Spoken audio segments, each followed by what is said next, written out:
25 квітня 1906 року поручик у відставці Іван Павлович Харинський продає своє занедбане домоволодіння харківському купцеві першої гільдії Івану Федосійовичу Романенку.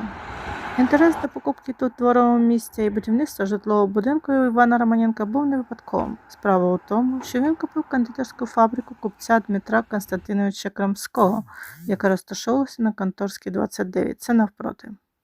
Після покупки дворового місця Романенко замовляє проєкт двоповерхового з мезоніном і підвалом житлового прибуткового будинку, а також службового будинку архітекторові Валентину Августовичу Фельдману.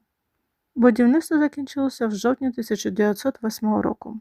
Будівництво його розорило, тому 26 травня 1911 року він продає домоволодіння харківському купцеві другої гільдії Борису Володимировичу Шапарі, який тут не жив. Навесні 1919 року будівля на Конторській, 26 була націоналізована, а сам Шапара, як бельгійський підданий, покинув Харків і виїхав за кордон.